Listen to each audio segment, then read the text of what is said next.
rational scientific viewpoint that we have come to equate with intelligence and also with common sense. And we look at the world in a more immediate and sense-oriented way, we can perhaps get an idea of how our ancestors perceived crystals at the very beginning. And you wrote this. From this more poetic and magical perspective, when something reminds us of another object, we see a link, a resonance, a connection between these things. Therefore, a crystal sparkling in the darkness has a resonance with the stars in the night sky. A red stone has within it the heart and heat of embers and the energy of blood. The connection is immediate and obvious to the senses, whereas today we consider such links to be coincidental. In the past, they had a valuable significance. Now, really, nothing's coincidental. My first book is Life is No Coincidence, The Life and Afterlife Connection. There are no coincidences. There are just guidance and messages from Spirit to inspire us and to lead us to have our best soul journey here. So I found that passage that you wrote very beautiful and very truthful. So it's not a coincidence. The work with stones, the work with healing energies are within us already to discover. You found it as you found it, or it found you as I found the Reiki work that I do, and as it was meant to be. So let's go on to, do you have any favorite crystals? Your book is beautiful. You have so many pictures and so many wonderful descriptions and so many plans how to use the crystals. But it's very detailed and concise, and people can really get a lot out of it if they're new at it, or even if they have been aware of this for a while, they will get something more out of looking at your book. So what are your favorite crystals? And is there any crystal you don't like? Well, there's certainly no crystals I don't like. My favourites would probably surprise people, maybe some bit. I definitely have a thing for opals, and I always have had a thing for opals. I like black tourmaline. I like red tourmaline. And I like a stone you don't come across a lot, but one called coverlite, which is a soft stone of copper that is like midnight blue with silver streaks going through it. Oh, that sounds lovely. Yeah. Beautiful. But I must admit, a red tourmaline rubellite definitely makes me feel as though I want to eat it, and that's always a good sign. You know what? It's really funny because I wrote down tourmaline, and I wrote a few of the information or facts that you gave, and what you wrote is tourmaline is found in every color. The black variety is sometimes called shawl. When black tourmaline is translucent, it may have a brown or dark green tint, and it deflects many types of harmful energy and can be worn on the body or placed in a space for protection. This crystal works with your core structure, easing muscles and aligning the skeleton.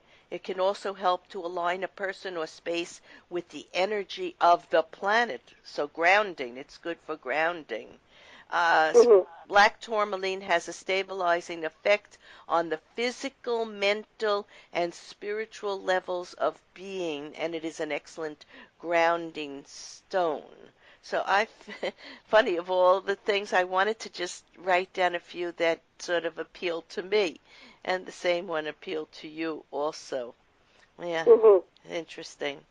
What do you think the future holds for crystals and crystal work?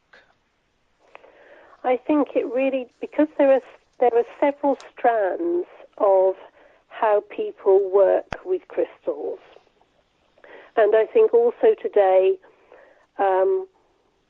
a lot of, because crystals, marketing of crystals is a very lucrative thing to be in. And so sometimes I think the marketing goes overboard a little. And I think that, so that's one problem that there is with crystals at the moment. But I also think there are different ways of working with crystals. There's the sort of thing that this crystal will heal me for this problem. And Well, there's also this. Yes, Sue, what would you suggest if a person is really beginning to be interested in crystals? How should they proceed so that they could get the best, reliable professional way of dealing with this without the commercial marketing aspect of it? What would you suggest they do? Yeah. Well, the thing is that a high percentage of crystals for sale are types of quartz in its various presentations. Mm-hmm. And we often say to people, just get a selection of colours of the quartz-based tumbled stones, which shouldn't cost you very much. And make sure you've got a good rainbow selection of colours, a few black ones to help with the grounding, and maybe a few small clear quartz points to help with pushing energy around, and start with that. Of course, the problem is that it's like being in a sweetie shop, in a candy shop. Mm-hmm. Yeah. And it's like as soon as you start, then you just want more. Yeah, you might not always pick what's right for you, but eventually you'll get to the right ones. Now, crystal therapy in alignment with other healing modalities, energy healing treatments, provide a holistic way to treat and heal and also to prevent many conditions. So we were saying before, tourmaline can help in a way of grounding. And when you're grounded, you'll be in a state of balance and harmony, so less things are going to disturb or hurt you.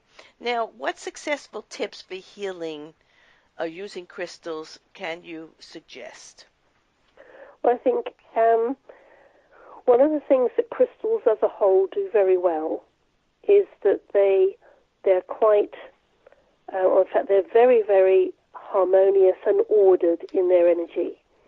And of course, human beings are anything but ordered in their energy. That's true. And crystals and humans, what happens is the crystals help to teach or to encourage the human energy to become a little bit more coherent. And so sometimes it doesn't really matter what crystal. Sometimes it's the one that is your favorite. And that's usually a good place to start.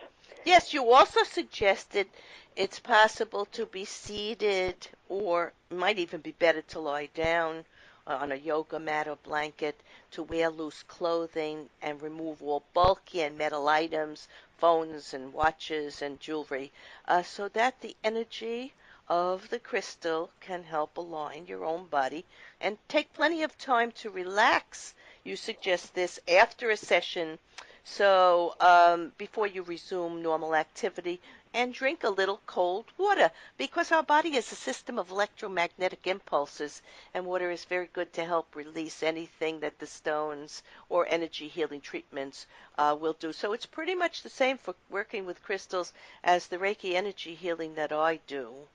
And the suggestion would be much the same for how to prepare, be comfortable, be in a quiet place, and perhaps do short, regular sessions, not just once in a while, but get in a pattern of doing it once or twice a week, so that it will have more of a connected and,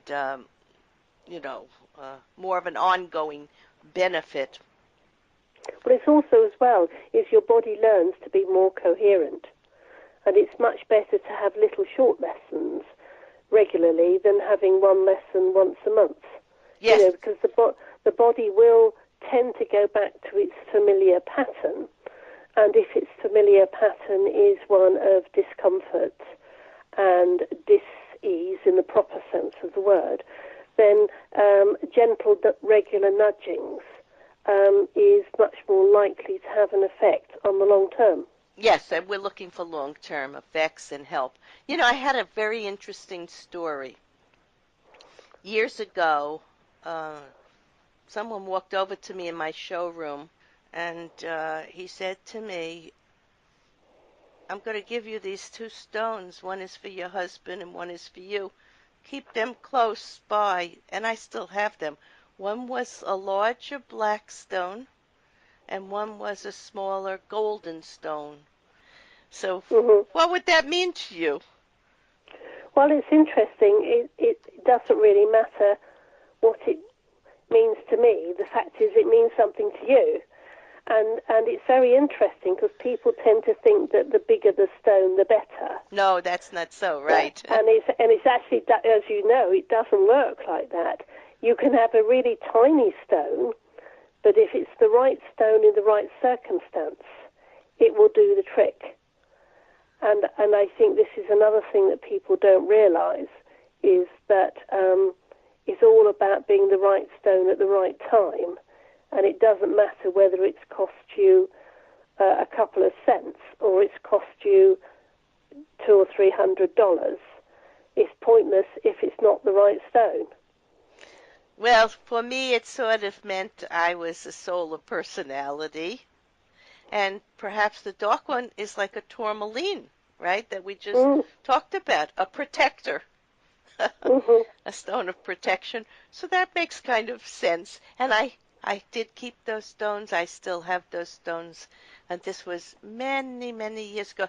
And when I think of how he came in, I know it was no coincidence that he walked in and everything he said to me was absolutely on the money and helpful, very helpful, and very kind, that he gave me those two little stones to see me through all the changes that would be coming in my life. So I want to thank you, Sue Lilly, and your husband, Simon Lilly, authors of The Practical Guide to Crystal Healing, for creating a book of beauty and wisdom, searching into the workings of the soul, mind, and body. And the book is filled with beautifully clear pictures and descriptions of crystals and techniques which can enable us to know more about ourselves. And using these crystals, we can tap into the healing energies of our life force and planet. For more information and to purchase the book, go to Sue Lilly, Lilly.com. In summarizing today's episode of Healing from Within, Sue and I have discussed the practical ways to understand and use crystals for some typical aches and pains, and also spiritual development.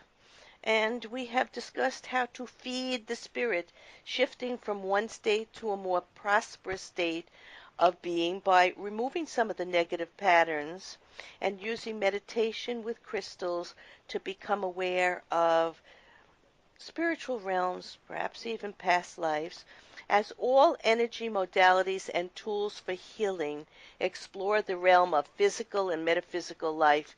And it is in knowing both aspects of life that success, health, and prosperity are encouraged and enjoyed.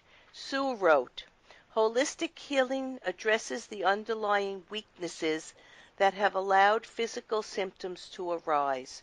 To treat the same set of symptoms, one person may require balance at a physical level, while another might find it more effective to work on emotional stress.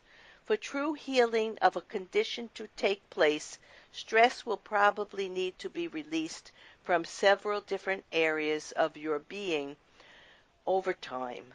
And moving forward in life requires a harmonious equilibrium between letting go of the old and welcoming the new, discarding the familiar and accepting the unknown and untried. Human beings seem predisposed to appreciate constancy and certainty, and to reject uncertainty and upheaval, even though the nature of existence is constant